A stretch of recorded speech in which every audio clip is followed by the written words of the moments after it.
On to the final episode of the doors. So, you see we've got this mirror here, and that is on an MDF panel, and that is with double-sided tape. So first of all, it's actually attached to the door. So remove that first, and now I'm using a circular saw on my good floor. So you need to be very careful to not go all the way through the, oh, it's not MDF, it's chipboard, to not go all the way through the chipboard, not the mirror, and not my floor or that little rug that I got underneath there.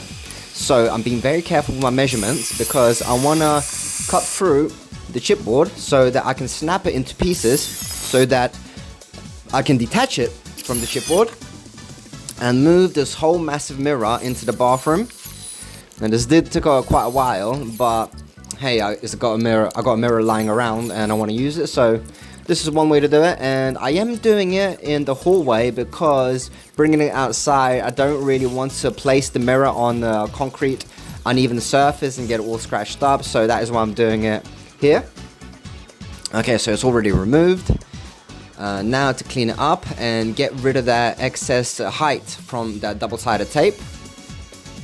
And again, this is one of the mirrors that I found outside, just tossed out, and I think this was an IKEA model as well. But removing that double-sided tape is not a problem at all. And now putting on the 3M tape, and now I'm got to make sure that I align it perfectly, and that is the bathroom door. So I'm gonna have a little masking tape on each corners to make sure it's perfectly aligned at the correct height and that it's not crooked. So now that I've got it aligned, I'm gonna use that masking tape so that I know the perfect placement, and remove the masking tape that's on the masking tape, and very gently realign it. And then once it's aligned, I can actually friction fit it just by pushing it down very, very well. And now that it's aligned, give it a nice clean. Make sure it's stuck down very well. And then I gotta make sure that the door fits perfectly again, which actually didn't fit. There was a bit of an issue. Whoa!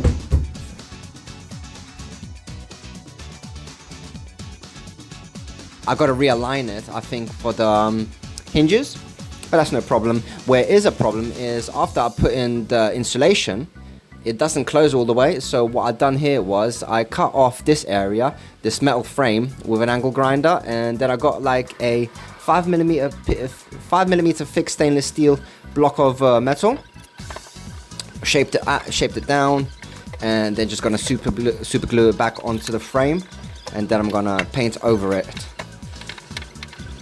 But I think that works out very well, so that the door closes fully, because I do want these doors insulated as I did with the previous doors. And the final door is the bedroom. So the problem is, like I mentioned in a previous video, that is now the gap is much bigger, so I've got to recover that with a donor piece. And you can see I got that under the door, sliding under, to make sure it actually slides under and isn't too big, so I don't have to extend it, then remove some.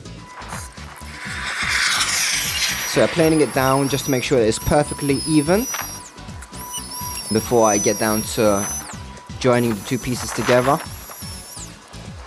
Planing both sides, the door itself and the donor piece. Drilling in some pilot holes, I would say. Pilot, or like holes that I can put the screw through.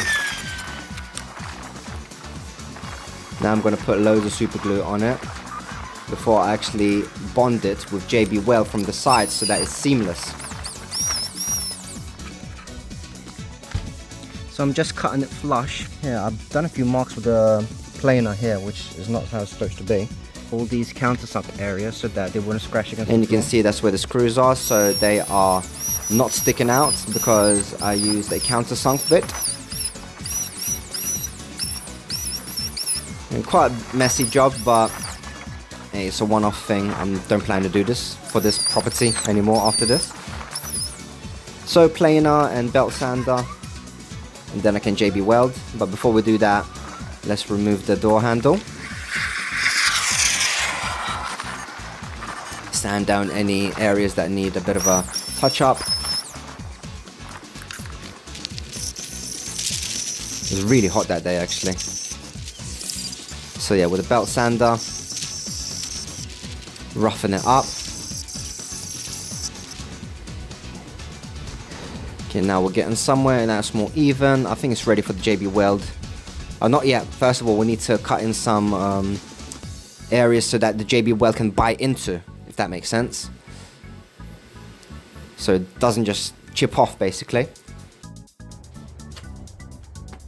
So funnily enough, the door that I painted didn't fully dry. I think maybe because I didn't mix it and a cat stepped on it and left a trail. There's cat prints on it. The paint, by the way, wasn't on the other side of the door, so you couldn't see the painted side. So yeah, I wire brushed the hinges, but now we need to actually do the frame itself and fill in that bit of wood, not wood, flooring that has got a little mark, but we'll do that in a bit. But let's get this door back onto the frame. And have to give it a little lift to make sure it doesn't actually touch the floor at all. You do not want the door scratching the floor at all. Brand new floor, and I love that floor.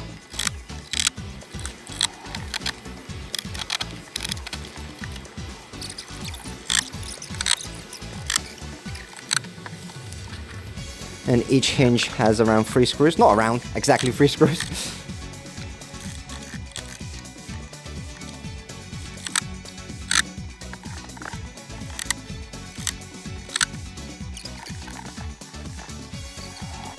Okay, so it's a bit annoying, but I have to grind the mirror down because it's a bit wider than it is from here to here. But I loosened this up, put the mirror against, and drew a line, a curve to where it will be. So I'll grind it down with a drum sanding roll. Surprisingly, this process was actually quite straightforward. I just needed to make sure that I was really protected because this glass is going to be chipping everywhere. So I kept on putting water on to make sure that it's kind of lubricated as I'm doing that, and it worked very well. So again, using the masking tape to mark the right angles to make sure it's not crooked, and 3M tape.